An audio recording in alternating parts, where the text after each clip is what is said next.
Hello everyone, RF here again with game 2 of this weird color which I don't recognize, the Arm player FsX and the red Zerg player Thoms.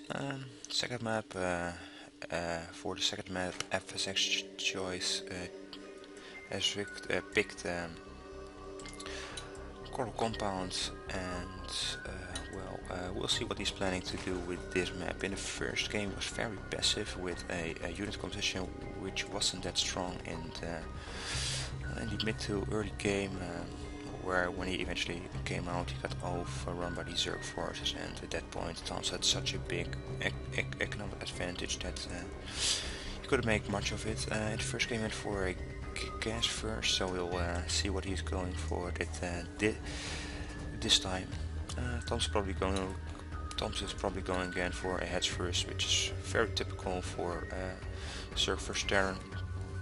And while the first Overlord is making his way across the map, I'm impressed by the new speed of those Overlords, but oh well. And there is again a gas first coming out from FsX. So is he going for Helens again, or what is he planning to do? SCV is going for Thoms as well. And the barracks is now going down, and we'll see if the Overlord will spot it if it's a gas first again.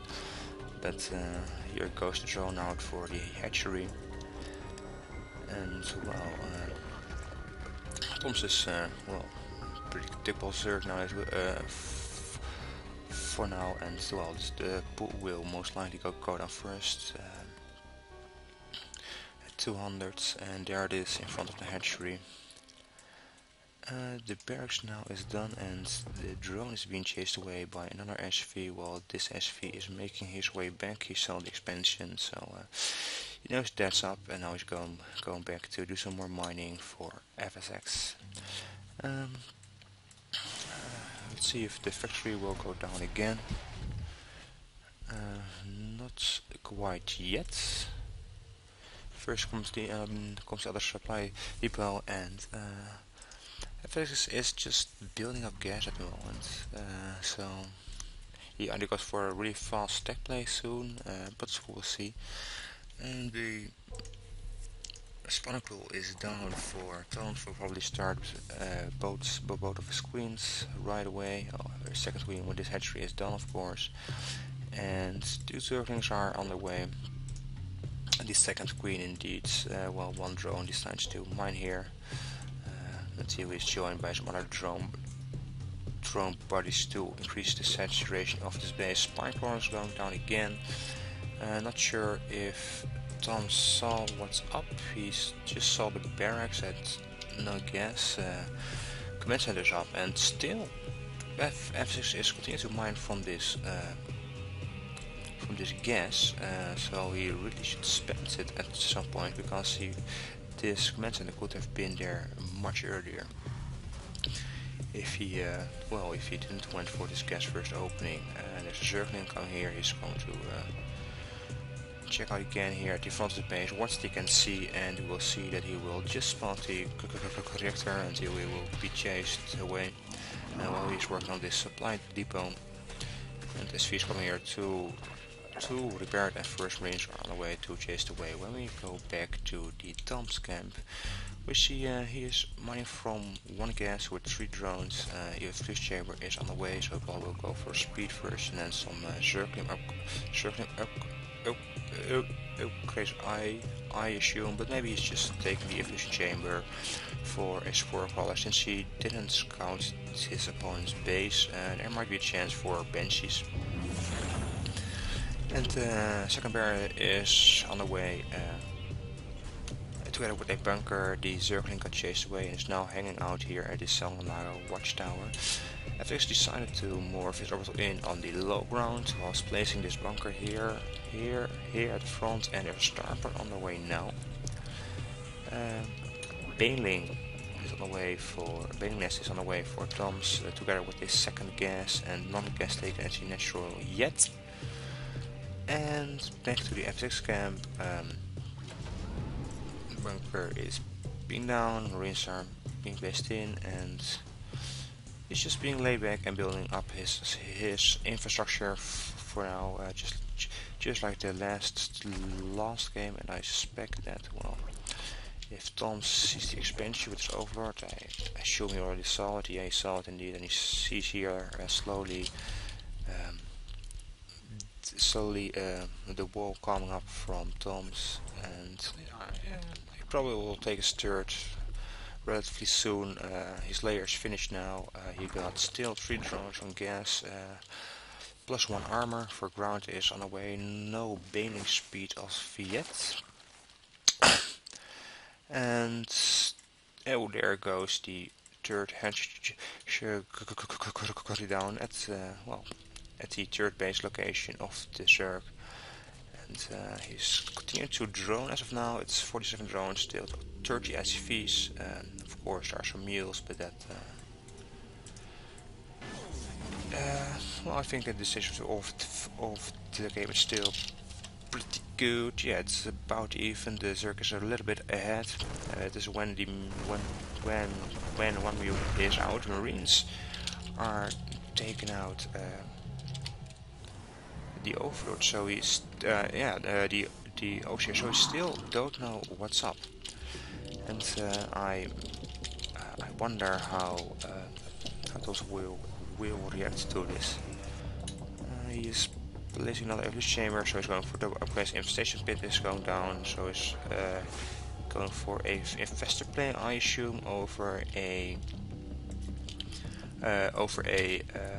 Mutaplate this time, because he didn't do much damage. Well, he didn't do any damage at all with his Mutalisks, just delay a couple supply depots which weren't even needed.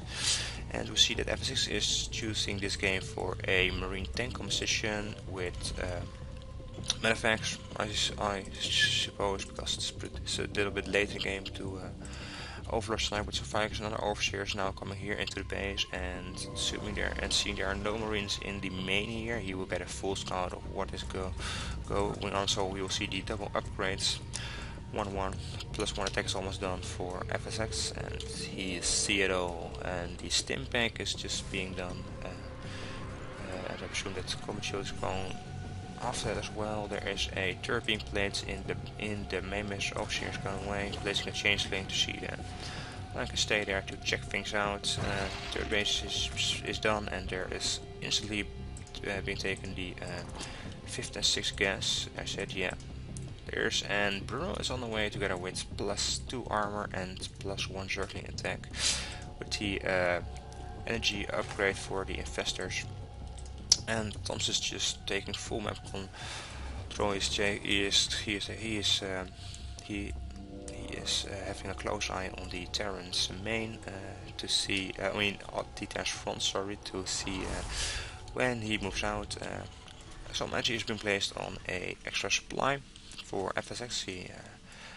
He wants to do a little bit supply block, and well, you will see his minerals is going up quite high, and Thoms is just still on his slow circlings, which I'm kind of surprised of, seeing all these upgrades. And bailing speeds. Oh, the bailing speeds also don't have the bailing speeds. The bailing links do have the speed, sorry, and the zerglings don't. It's a little bit weird. Maybe you forgot it. I'm not sure, but then again, he didn't need his zerglings much until now. We see that there are now 74 drones versus 47 SVs, and FsX is preparing now to move out. But before he actually is coming to the base at this rate, plus 2 armor for the Zerg will be done, and he's just taking out his circling. So while Thoms is placing down his 4th base, he knows what's up. Does he have a macro hatch? Yep, there's a macro hatch now underway, so isn't there quite yet. There are enough infestors, bailing seed and circlings without speed still. Some bailings are burrowed, and they are making their way across the map to the front of the Terran. I assume to continue his close eye on the Terran, but this time burrowed underground, so the Terran can't spot him. And FsX still, he is allowing all the spirits crap here, which is now across half half of the map, and he is closing an eye on each of the bases which there can take. The only base he doesn't have an eye on is this far to the top left corner. And FsX is still just being too passive here, so much behind in economy, and he just isn't going out to do some damage. There are 3 tanks here hidden in the medvacs, I assume, because I don't think he's going to drop those alone. And the goes open, but still isn't going out hitting. No, I think he's going for a big drop or something with 4 tanks and 16 marines. I'm still not. It's going to be. There we go. It's going to be a huge drop, and I'm not sure if. Yeah, Thoms will spot it for no, he won't. He will see it probably with his overseer, which is coming right into this drop. So we'll see it, and let's see how we will correct to that. And now he is even on the creep, so FsX knows about it all, and well. He sees the drone coming, he got the first fungal. Oh, that's so nasty for FsX, and he is not managed to take out a medevac. He's now sending up his army here. There's a nice choke here, so the Marines can run away easily for bailing. Circling speed still not done. It's really surprising, to be honest. Oh no, it's now on the way, and Ground Guard Base 3 is on the way with some additional bailings to deal with his army. I don't think he actually needs those extra bailings because he got more than enough. If I were him, I should at least wait for the circling speeds. It's quite useful with these tanks, and tanks are now not even sieged. And he's definitely waiting for speed, but now the Marines come here, and he's just going in for now. The speed will finish in the middle of the fight, I assume, and big hits on the Marines with the base, and FsX never has enough. I mean, this just the upgrades are in advantage for Thoms. He got more army, and so well, some tanks were unsieged, and the unit count was just too low for FsX. I think he just would have been safe if he just slowly moved out with all of his forces here. And well, but Thoms would still have spotted because well, he just got investors placed at all places and this map, and the Zerglings come now in. Speed is done now. And we'll see what he can do at the front. He needs. Oh, he got the bailings there. I think we'll just morph in a couple more, and then I think we'll just run down F6 ramp. That's because if we look at the army supply, we got a huge army lead for Thoms as well as work lead, but not so much as in workers as in last game. But still on 5 bases. You got more macro hatches in the middle of the map. He's taking his 5th base here, and he's on 4 bases. Sorry, and more units are streaming, and a good amount of bailings are done, and they are just going into this army here. The Zerglings taking some shots from us, but they're blocking the bailings from connecting, and there the bailings go in and they take out all the Marines, and the rest of the Zerglings will just take out these tanks. And well, it was not really a close game. Thoms had clearly the lead in both of the games. I think he might be some leagues higher. And FsX is trying to cling on, but there's just nothing he can do. He's just trying to. He saved SVs for now, but it isn't enough because with no army you just can't do this while the upgrades are still coming up for Thoms, and he keeps in the units. And good game for FsX. 2-0 victory for Thoms, and thank you all for watching.